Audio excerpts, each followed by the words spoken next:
예, 오늘 설교 제목은 우리가 자주 들어보았을 법한 그런 말입니다. 은혜는 돌에, 원수는 물에. 다 같이 한번 따라해 보겠습니다. 시작. 은혜는 돌에, 원수는 물에. 은혜는 돌에 새기고 원수는 물에 새긴다. 우리가 많이 듣던 이야기죠. 혹시 우리 성도님들 가운데 여러분들 마음속에 혹시 원수가 있습니까? 내 마음에 정말 저 사람 보기 싫은 원수가 몇 명씩 있죠? 있으면 안 됩니다. 하나님의 우리 성도들은 있어도 없애버리려고 하셔야 되겠죠. 우리 마음에 참 원수가 있다. 서양 속담에도 이런 속담이 있습니다. 동서양 막론하고 이 속담이 있는데 서양 사람들은 조금 다르게 표현을 합니다. 원수는 물에 새기는 것이 아니고 자기들은 원수라기보다는 상처받은 마음, 분노 이런 것들을 모래에 새긴다고 합니다. 그래서 인터넷을 검색해 보면 이런 이야기들이 똑같은 이야기들이 많이 도는데 두 명의 친구가 사막길을 가는데 이 친구가 가다 보니까 좀 다툼이 일어났어요. 싸움이 일어나가지고 그 중에 한 친구가 상대방 친구의 뺨을 막 때려버립니다. 얼마나 기분이 나쁘겠습니까? 뺨을 맞은 친구는 더 싸우지 아니하고 그 사막 모래밭에 그 친구의 이름을 적더랍니다. 그래서 이제 둘이가 이제 좀 잡착한 상태로 묵묵히 걸어가다가 저만치 걸어가는데 이제 오아시스를 발견한 거예요. 사막의 오아시스 얼마나 반갑습니까? 그래서 이 친구가 언제 싸웠냐는 듯이 막 기쁘게 신나게 그 오아시스를 향해 뛰어들어갑니다. 가다가 이 뺨 맞은 친구가 이 발을 약간 헛디디는 바람에 그 오아시스 옆에 늪이 있었던 모양이에요. 그 늪에 빠져버렸습니다. 빠져버리니까 그 친구 옆에 있던 친구가 그 친구를 도와주는 거죠. 손을 잡고 막 도와줘서 이제 목숨을 구해줬습니다. 그러니 그 친구가 대뜸 옆에 있는 돌을 찾아가지고 돌에다가 친구 이름을 적더라는 것입니다. 친구가 자네가 왜 아까는 그래 모래 이름 내 이름을 쓰고 지금 돌에 이름을 쓰는가 물어보니까 다 아는 대답이죠. 내 마음에 상처가 나고 분노가 일 때 그거는 바람에 실려서 모래가 이렇게 흩날려버리듯이 빨리 잊어버리는 것이 좋고 내가 목숨을 구해준 너를 잊으면 안 되기 때문에 이 은혜를 기억하기 위해서 돌에다가 이렇게 너의 이름을 새겼다. 이런 이야기가 돌고 있습니다. 실제로 우리가 이 참 아름다운 속담의 이야기처럼 우리가 살면 좋은데 사실은 정반대의 삶을 많이 살고 있습니다. 은혜는 오히려 물에 새겨가지고 언제 네가 그랬냐는 듯이 다 잊어버리고 내 마음에 악하게 하고 나를 못살게 하고 그랬던 그 원수들은 두고 보자 하면서 막 돌에다가 아주 돌이 아니라 다이아몬드에다 그냥 박아놓은 것 같아요. 절대 잊을 수 없는 그게 우리 보통의 사람의 모습이 아닌가 그렇게 생각을 해봅니다. 여러분들께서는 오늘 설교를 들으시고 집에 가서 혹시 여러분들 마음속에 있는 그런 정말 잊지 못한 분노의 그 사람, 원수의 이름이 있으면 수세미로 다 지워버리세요. 깨끗하게 지워버리고 그 깨끗한 자리에 나에게 은혜를 줬던 사람, 그 사람 이름을 하나씩 새기기를 축원합니다. 하나님께서는 그 여호수아서 4장 20절에 보면 여호수아가 요단강을 건널 때에 하나님께서 특별한 주문을 하셨어요. 여호수아에게 하나님께서 너 요단을 건너갈 때 요단강이 이 제사장들이 들어가면 물이 안 내려올 텐데 그냥 지나가다가 12지파의 족장들이 전부 자기 지파에 맞게 돌을 하나씩 준비해라. 요단강 안에 들어가면 돌이 많이 있으니까 돌을 하나씩 준비를 했어요. 그래서 12돌을 이제 요단강을 건너서 길갈이라는 아주 성지라고 그랬죠. 그 길갈에 12돌을 다 세워 놓으라. 이게 하나님의 특별 주문이었습니다. 그래서 훗날 자녀들이 아버지 이 돌들이 도대체 무슨 뜻입니까? 물어보거든. 너희 자손들에게 알게 하여 이르기를 이스라엘이 마른 땅을 밟고 요단을 건넜다. 이걸 이야기해 주라는 거예요. 하나님의 기적을 이야기해 주라는 것입니다. 잊지 말고 기억해라고. 우리는 잘 잊어버리죠. 여러분들 물어보면 아마 몇 명 모릅니다. 요 며칠 전의 일도 우리는 잘 잊어버려요. 지난주에 우리 목사님 설교 제목 혹시 기억하십니까? 3일만 지나도 우리 성도들은 잘 모릅니다. 여러분 마음속으로 한번 생각해 보세요. 뭐였더라? 무슨 설교인지를 기억하고 계십니까? 홍해, 그 대형 선풍기 기억나시죠? 하나님 바람을 팍 불어가지고 홍해의 길을 만드셨다. 여러분 성경에 보면 마른 땅을 건너갔다고 했습니다. 마른 땅. 여러분 홍해 바다가 엄청 크고 깊은 바다라고 하는데 그 하나님께서 옆에 벽처럼 물을 이렇게 다 날려가지고 그 마른 땅을 지나간 거, 그 얼마나 큰 기적인지 알 수 없습니다. 땅이 축축하면 안 됩니다. 우리나라 진도인가, 진해인가, 그 가면 이렇게 물이 빠져가지고 이런 데가 있죠. 거기에 물 빠지는 거하고 홍해하고는 완전 틀립니다. 거기는 물이 질퍽질퍽해요. 가다 낚시도 잡고 뭘 한다지만은 홍해가 질퍽질퍽하면 백성들이 200만 명이나 되는 백성들과 그 수많은 가축대가 어떻게 지나가겠습니까? 한 발 지날 때마다 푹푹 빠져버리면. 그래서 하나님은 성경에 보면요, 마른 땅을 지나갔다 했어요. 마른 땅. 바다의 땅을 빼짝, 여기서 마른 땅은요, 이 원어적인 의미가 이 하라바라는 그 뜻이 빼짝 마른 땅을 의미하거든요. 황무지, 메마른 땅. 야, 하나님 이거 어떻게 그 작업을, 그러니까 하나님이시죠. 땅을 빼짝 마르겠습니다. 두 번째, 요단강도 똑같이 마른 땅을 만들어버렸어요. 놀라운 일입니다. 이런 사실을 기억해라. 하나님이 홍해를 건너면서는 이 좀 기념품을 안 만들었는지 모르겠어요. 저도 참 그게 의심스러워요. 왜 그랬을까? 하나님 너무 바쁘셨나? 근데 하나님이 요단강 건널 때는 아차! 이놈들 이거 홍해를 지나고 나서 여러분 3일 만에 불평했잖아요. 딱 사흘길 지나고 나서부터 이 마라의 그 썸물, 마라라는 곳에 딱 도착하니까 물이 써가지고 불평을 시작합니다. 야, 그 거대한 홍해의 기적을 보고 미리암하고 온갖 여자들이 춤추며 막 찬양했잖아요. 여호와는 높고 위대하시고 영화롭다. 말과 탄자를 다 죽이셨습니다. 바다에 던지셨다. 할렐루야. 이래놓고 딱 3일 지나가지고 언제 그랬냐는 듯이. 그랬을까요? 뭐 제 생각입니다만 하나님께서 요단강을 건널 때는 요놈들 안 되겠다. 12돌을 갖고 온다. 딱 박아놓고는 앞으로 잊지 마라. 기억하라는 거예요. 기억하라. 이런 하나님의 마음을 우리 사무엘은 너무 잘 알았던 것 같아요. 사무엘은 시키지도 않아도 그 블레셋과 그 에베네셀 전투에서 크게 이깁니다. 저번에 한번 제가 말씀드렸는데 그 자기가 온전한 번제를 드리고 미스바에 모여가지고 대회개 운동을 하는데 블레셋이 쳐들어와가지고 싸움에 준비도 안 됐는데도 하나님이 도와주셔서 크게 이겼잖아요. 그때 큰 돌을 딱 준비해가지고 에벤에셀 하나님이 여기까지 우리를 도우셨다. 뭐 말 안 해도 사무엘 마음이 하나님 마음이에요. 그렇게 어릴 때부터 기도하셨는데 얼마나 영성이 깨어있는 선지자인지 모릅니다. 에벤에셀 잊어버리지 마라. 기억해라. 이 돌을 지날 때마다 하나님이 기적을 베풀었다는 걸 기억해라. 하나님이 돌에다가 새기신 거예요. 우리 하나님의 기억력은 천재입니다. 제가 지난번 그 여호와 자카르라고 하나님 기억하시는 하나님이라고 출애굽기 그 말씀을 설명을 한 적이 있습니다. 우리 하나님은 모든 성경 속에 기억하라는 말을 자주 하세요. 무지개를 만들 때도 노아와 약속하면서 무지개를 보면서 하나님이 그랬잖아요. 내가 이 무지개를 보면 내가 너희들과 육체를 가진 모든 동물들하고 했던 그 언약을 내가 기억하겠다. 여러분 우리 하나님은 기억력 천재입니다. 우리가 기억을 못해서 그렇지. 제발 기도할 때 여러분 기억하여 주시옵소서 이런 기도 하면 안 됩니다. 하나님은 다 알고 있는데 너나 좀 잊어버리지 말고 우리는 잘 잊어버리잖아요. 얼마나 기억을 잘 하시는지.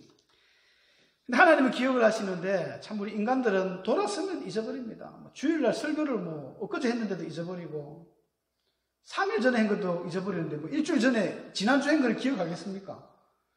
기억 못하니까 우리 목사님 밴드에 잘 올려놨잖아요. 자주 보세요. 교회 홈페이지도 좀 잘 돼가지고 다 목사님 설교는 바로 내리면 바로 뜹니다. 얼마나 좋아요. 한 번 보고 두 번 보고 계속 보고 그래 가슴에 남습니다. 그런데 이렇게 잘 잊어버리는 것이 인간의 약함인데 오늘 성경 읽었던 이 본문 중에 길르앗 야베스 주민들이 나옵니다. 참 이분들은 대단한 분이에요.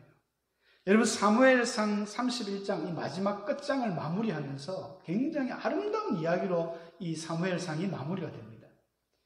그 앞에까지만 해도 사울이 참 길보아산에서 블레셋 군인들과 싸움하다가 죽습니다. 사울뿐 아니라 그 아들 요나단과 아비나답 말기수와 이 세 형제가 전부 다 죽어버려요.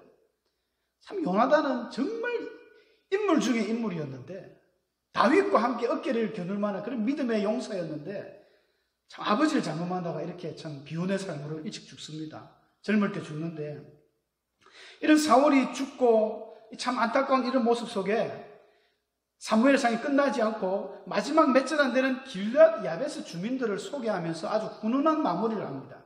여러분 길랏 야베스 주민들이 어떤 사람입니까? 사울 왕이 처음에 자기가 왕으로 이제 등극했을 때 처음에 뭐 어떻게 할지를 몰랐지만은 그때 암몬 사람들, 암몬의 그 나하스라는 왕이 와가지고 길랏 야베스 앞에 떡 진을 치고는 너희들 오른쪽 눈을 다 빼야 내가 너희와 약주하겠다. 그래가지고 길랏 야베스 사람들이 잠깐만 있어봐라. 3일만 말미를 주면 한번 알아보겠다. 해가지고 사울한테 기별을 하니까 사울이 막 그때 밭을 갈다가 소를 각을 떠가지고 이스라엘 소집해가지고 전쟁에 크게 승리했지 않습니까? 길랏 야베스 주민들이 그 은혜를 잊지를 못하는 거예요. 40년입니다. 40년. 사울이 40세 왕이 돼가지고 그건 한 40년 통치를 한 걸로 나타나거든요. 40년을 잊지는 않습니다. 그런데 당시 시대적인 분위기는 사울이 욕을 많이 먹고 있는 시대입니다. 사울이 자기가 죽기 얼마 전까지만 해도 망령이 들어가지고 망령이 얼마나 자기를 괴롭히는지 막 다윗을 칼로 죽이려고 창을 던져 죽이려고 사울 평생을 다윗만 쫓아다니다가 그렇게 인생이 끝나는 참 불운한 삶인데 길랏 야베스 주민들은 그런 사울을 일지라도 자기들이 받은 은혜를 진짜 돌에다가 새긴 것 같아요. 가슴 깊이 갖고 있는 거 잊지 않습니다. 전쟁이 끝나고 8절에 보니까 이 벗기로 왔다 했는데 뭘 벗기로 왔느냐? 이 옷을 벗기로 온 겁니다. 옷. 이 전쟁이 끝나면 당시에 이 전쟁에 이긴 그 국가에서 이긴 나라가 그 죽어 있는 사람들 보고 이렇게 막 찾아가 가지고 옷을 막 벗겨 옵니다. 왜 옷을 벗겨 오겠습니까? 그 당시에는 옷이 귀하거든요. 지금에야 우리가 옷이 너무 흔하기 때문에 요즘 석유로 그냥 막 100장, 1000장, 10,000장씩 막 찍어내지만 그 당시에는 옷이 굉장히 귀했습니다. 한 벌 만들려면 굉장히 힘들어요. 그래서 여러분 잘 아시는 대로 아간이 그 아이성을 우리가 점령 못하고 그 여리고성을 무너뜨리고 아무것도 갖고 가지 말라고 여호수아가 명령했는데 아간이 몰래 갖고 왔죠. 뭘 갖고 왔습니까? 시날산 외투 2벌. 시날산 그 호피무늬 아주 굉장히 비싼 그 옷 2벌에 눈이 돌아가 버린 거예요. 엘리사 때도 게하시도 그랬죠. 나만 장군에게 가서 쫓아가가지고 엘리사는 아무것도 안 받는다고 돌려보냈는데 거짓말로 우리 주인이 옷 2벌 은 몇 달란트 100달란트인지 그거 달라 하더라 이러면서 몰래 옷 2벌을 챙겨옵니다. 그만큼 옷이 귀했어요. 그러니까 지금 시대 같으면 우리가 그 시체들 그 더러운 시체 피 묻은 옷을 왜 갖고 오나 하겠지만 이 사람들은 옷을 벗기러 갑니다. 옷을 벗기다 보니까 아이고 이게 횡재를 한 거예요. 사울을 발견한 겁니다. 이스라엘의 왕 사울을 발견한 거예요. 사울뿐 아니라 사울의 그 왕자들까지 다 발견하고 아이고 이게 웬일이냐 하면서 막 그 자리에서 목을 잘라버립니다. 이 목을 자르는 것은 전쟁의 승리를 기념하는 그런 행위입니다. 다윗도 골리앗의 목을 잘랐죠. 우리가 이겼다는 것이죠. 우리가 승리했다, 이겼다. 그 표시를 하기 위해서 사울의 머리를 잘라가지고 이스라엘 블레셋 방백들끼리 돌리면서 막 구경하고 사울이 이렇게 비참하게 죽습니다. 성령으로 시작하고 성령의 기름 부음 받은 사람이 정말 가슴 아프게 죽는. 그래서 새 아들은 목은 안 잘난 것 같은데 그래서 갑옷은 이 아스다로 자기 신전에 넣어놓고 이 시체들을 들고 와가지고 시체를 갖고 가는데 고이 모셔갔겠습니까? 장례식도 아닌데 막 질질 끌고 막 이리 갔을 거예요. 그래가 베산 성벽에 딱 성벽에 그냥 박아놓습니다. 그 소식을 이 야베스 주민들이 소식을 들은 거예요. 이 길랏 야베스가 요단 동쪽에 있기 때문에 이 베산 성벽도 요단 동쪽이고 거리가 그렇게 멀지는 않습니다. 한 20km, 50리 정도. 그래서 그 소식을 듣고 이 장사는 힘 있고 용기 있는 사람들을 말하는데 그 사람들이 밤새도록 달려갔다는 거예요. 한 20km 거리기 때문에 한 5시간 밤을 꼬박 새워서 갔습니다. 밤을 꼬박 새워. 근데 밤에 가야 되는 게 지금 블레셋 전쟁이 막 끝난 상태에서 자기들이 아무리 용기가 있다 해도 그 사람들 부딪히면 안 되잖아요. 몰래 가가지고 특공대처럼 몰래 가서 그냥 뽑아온 거예요. 시체만 데리고 온 겁니다. 왕복 40km입니다. 100리입니다. 100리. 왕복 10시간을 그렇게 힘들어서 가서 사울과 아들의 시체를 다 가지고 와서 시체가 너무 훼손되어 있으니까 어쩔 수 없이 화장을 합니다. 우리 구약 시대에는 이 매장하는 것을 항상 선호를 하고 뭐 죄가 있거나 이런 뭐 하나님이 불이 내리가 저주할 때 불을 태웠지. 그러나 시체가 너무 이렇기 때문에 아마 화장을 해서 그리고 뼈를 정성스럽게 에셀 나무 밑에 장사를 해줍니다. 장례를 해줘요. 묻어줍니다. 그리고는 7일 동안 금식했다는 거예요. 여러분 금식해 보셨습니까? 하루에도 힘들거든요. 3일 하면 뭐 하늘이 놀았습니다. 7일을 했다는 거예요. 이들은 정말 그냥 어떤 형식적으로 사울을 그렇게 위해서 애도한 것이 아니라 진짜 진심으로 사울을 애도하고 슬퍼한 것입니다. 그들의 진심이 담겨져 있는 거예요. 그리고 시대적인 상황이 지금 사울이 죽으면 다윗이 왕이 된다는 사실을 모르는 사람이 아무도 없습니다. 이런 차지에 사울이 얼마나 다윗을 죽이려고 했습니까? 그런데 자기들이 사울의 시체를 이렇게 잘 장례를 해주면 다윗이나 그들의 이 부하들이 들었을 때 얼마나 내가 미움을 받을까? 안 할 수도 있습니다. 주위의 눈치 때문에 안 할 수도 있는데 이 사람들은 그 받은 은혜 때문에 한 거예요. 정말 대단한 인물들이죠. 은혜는 이렇게 지켜야 된다는 걸 표준을 보여주는 것 같습니다.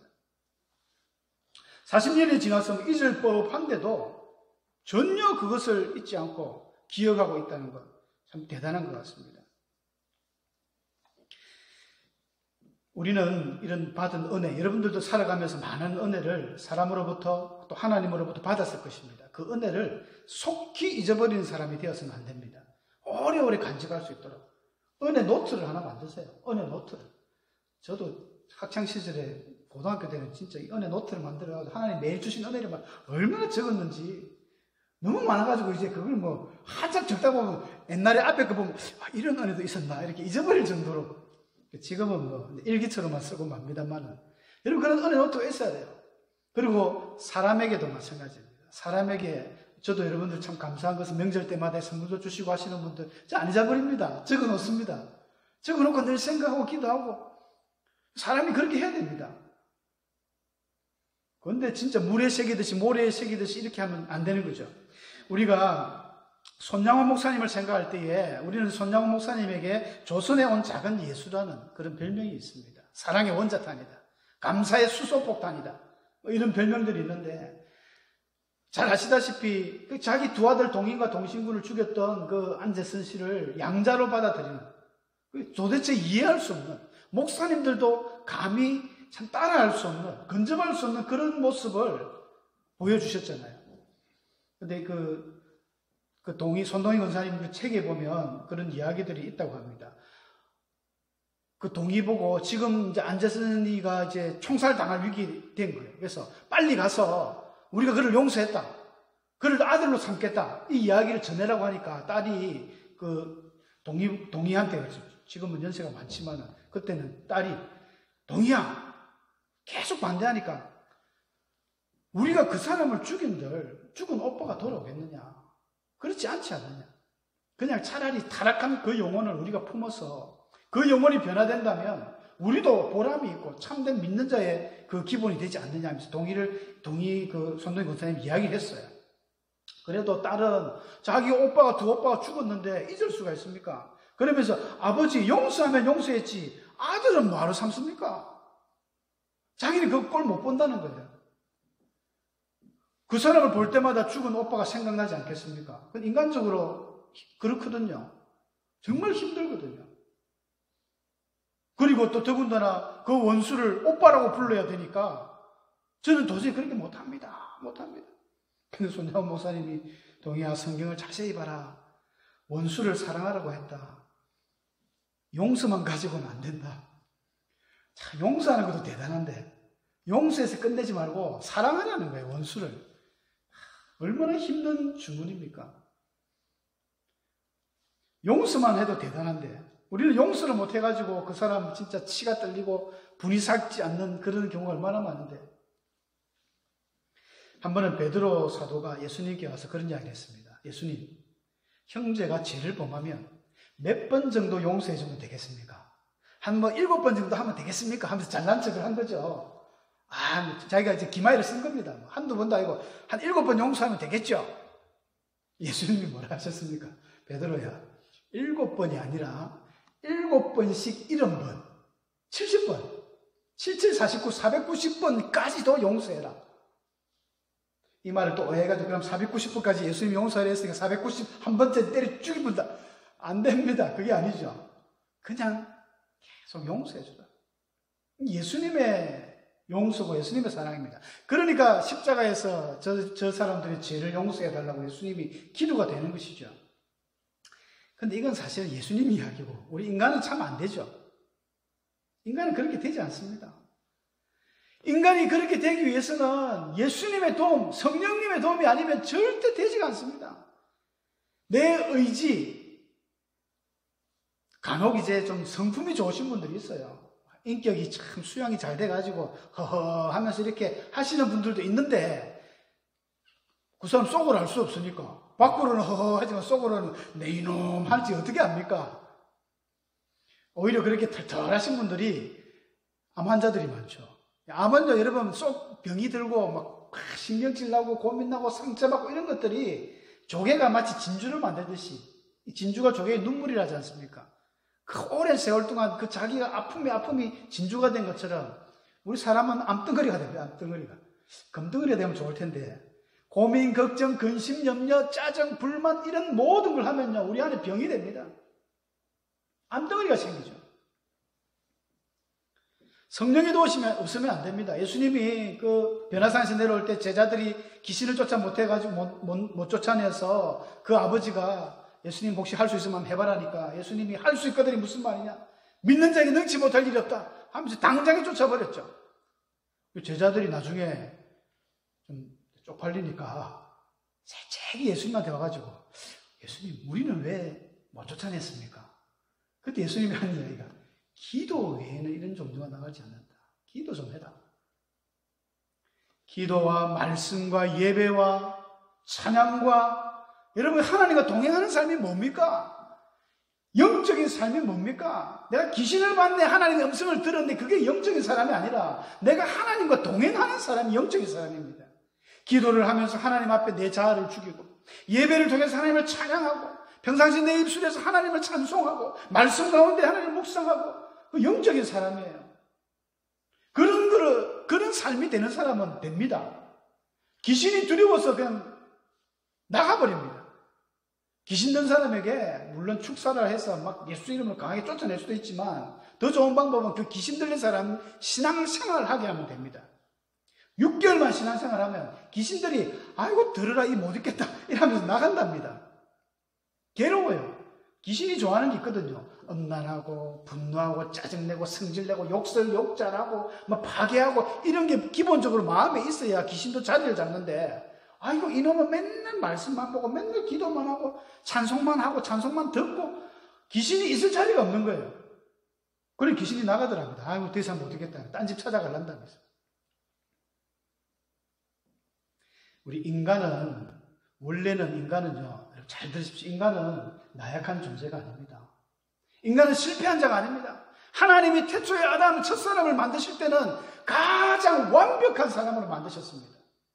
최고의 사람으로 만드셨습니다. 다윗이 시편 8편에 여호와 우리 주여 주의 이름이 어찌 그리 아름다운지요 온 땅이 어찌 그리 아름다운지요 하면서 쭉 말할 때 사람이 무엇이간데 주께서 저를 생각하시면 인자가 무엇이간데 주께서 저를 긍고하십니까? 저를 천사보다 조금 못하게 옛날 개혁 성경이 그랬거든요.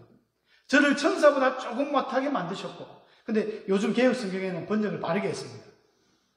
저를 하나님보다 조금 못하게 만드셨고 그 표현이 맞습니다. 원래는 엘로힘이니까 여러분, 인간이 하나님보다 조금 못하게 만든 게 인간입니다. 천사는 사람을 부러워해요. 인간은 태초에 첫사람 아담을 이야기하는 겁니다. 지금은 우리는 타락해가지고 볼 거 없습니다, 이거는. 첫사람 아담은 그렇게 위대하게 하나님 만드셨어요. 하나님의 형상이 완전한 그런 걸 만들었지만 이 아담이 들어야 될 하나님의 말씀을 듣지 않고 듣지 말아야 될 뱀의 이야기를 들었잖아요. 사탄 마귀의 말을 듣고 하나님과의 언약, 금단의 열매를 따먹으면서 언약이 파기가 되어버렸습니다. 그래서 사람은 그때부터 저주 아래 놓이게 된 거예요. 병이 찾아옵니다. 질병이 옵니다. 죽음이 왔습니다. 태초에 아담은 영생하는 존재로 하나님 만드셨거든요. 마귀에게 넘어가가지고 모든 걸 우리는 빼앗겨버렸습니다. 실제로 마귀가 예수님 누가복음 4장에 광야에서 시험 받을 때 마귀가 그랬잖아요. 예수님을 높은 데 올라가가지고 천하만국을 보여주면서 이 모든 영광과 영화를 내가 너에게 줄 수 있다. 이것은 내가 넘겨받은 것이다 그랬어요. 마귀가. 이것은 내가 넘겨받은 것이기 때문에 내 마음에 드는 대로 줄 수 있다. 예수님이 뭐랬습니까? 시끄럽다. 싹다 마우스. 깨라 떠나라. 다만 하나님만 경배하고 그만 섬기려 했다 하면서 쫓아버렸습니다. 우리가 이렇게 참 아프고, 권사님들 얼마나 아프십니까? 얼마나 아프고 괴롭고 마음이 우울하고 짜증나고 사업이 안 되고 실패와 또 실패를 하고 저주된 인생은 마귀 때문입니다. 태초에 아담이 실수한 것 때문입니다. 그러나 그것을 회복시키려고 예수님이 오셨잖아요. 예수님이 오셨으면 예수님이 다 회복시켜 놨습니다. 그가 채찍에 맞으면 우리가 나음을 입었다. 그가 우리 모든 가난한 자와 질병자 억눌린 자들을 해방시켜서 자유케 하려고 오셨다 했습니다. 그런 예수님을 우리가 믿고 나가면 회복됩니다. 회복돼요. 예수님이 제자들에게 요한복음 14장 16절에서 그랬습니다. 나는 이제 곧 하늘로 갈 것이다. 아버지 집에 갈 것이다. 내가 가면 내가 너희에게 다른 보혜사를 너희에게 줄 것인데 그 보혜사가 너희와 영원히 함께 하실 것이다. 여러분, 예수님이면 됐지. 예수님이 함께 늘 같이 있다가 떠나버리면 어떻게 해요? 이제 정이 들고 이제 예수님 눈빛만 봐도 서로 이제 사랑을 하면서 느끼게 되는데 예수님이 떠나면 어떡합니까? 그런데 다른 보혜사, 또 다른 뭔가를 보내주신다고 이렇게 오해를 했는데 그게 아닙니다. 이 다른 보혜사라는 말이 이 알로스, 파라클레토스, 이 알로스라는 말이 다르다는 표현인데 이 다르다는 표현이 성경에 두 가지가 나옵니다. 그러니까 완전히 다른 거. 형질도 다르고 형태도 다른 그런 그 다름이 있고 여기서 또 알로스라는 이 다름은요. 똑같은데 다르다는 거예요.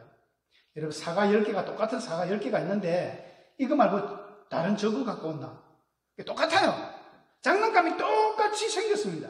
근데 이거 말고 저거 그때 표현할 때 알로스라는 표현을 씁니다. 알로스, 헤라클레토스, 파라클레토스도 재밌어요. 파라가 옆에라는 그 뜻인데 합성어거든요. 클레토스가 클레오 부르다라는 그 옆에서 부르는 거예요. 보혜사가. 그러니까 하나님, 예수님, 하나님, 성령님이 사실은 똑같아요. 다 똑같은 분입니다. 기독교에만 있는 참 이해하기 힘든 삼위일체의 진리죠. 저도 설명을 잘 못합니다. 너무 어렵기 때문에. 그러나 똑같으면서도 또 다른. 완전히 틀린 건 아니에요. 다른 어떤 그 의미가. 그래서 우리 보혜사를 변호자, 돕는 자, 중재자, 탄원자 여러 뜻이 있습니다만 제일 중요한, 제일 근접한 뜻은요. 법정에서 변호자의 역할을 하는 게 보혜사입니다. 실제로 이스라엘에는 어떤 법정에서 피고가 있고 원고가 있고 아직까지 피고 원고 헷갈립니다. 저는 법정 용어 잘 모르니까. 그래서 먼저 소송을 건 사람이 원고가 막 했잖아요. 근데 피고가 말을 잘 못하는 거예요. 자기가 억울하게 지금 잘못하면 범죄자로 몰릴 위기에 닥쳤습니다. 너 말해봐 하니까 판사님이 당신 피고이지 그러면 저 원고가 저렇게 이야기를 하는데 그 반대 이야기를 해보세요 하니까 말을 잘 못해요. 뭐 어떻게 표현을 못하니까 그때 저 뒤에 어떤 분이 그 동네에 오래 사셨던 장모님이라 칩시다. 오래 사신 지혜도 있고 지식이 있는 분이 자기가 변호를 하겠다는 거예요. 그게 이제 보혜사입니다. 그럼 이 사람이 저 사람을 내 변호인으로 하겠습니다 하면 나와서 이야기를 해서 변호를 해서 보호해줘가지고 이 사람은 죄가 없습니다. 우리 예수님이죠. 이 사람은 죄가 없습니다. 이 사람 죄 지을 사람이 아니고 죄가 있어도 그런 죄가 아닙니다. 막아주시는 거예요. 우리는 다 약한 존재들입니다. 그러나 예수님, 우리 성령님께서 지금은 다른 모회사 성령님의 시대거든요. 예수님 지금 안 계시잖아요.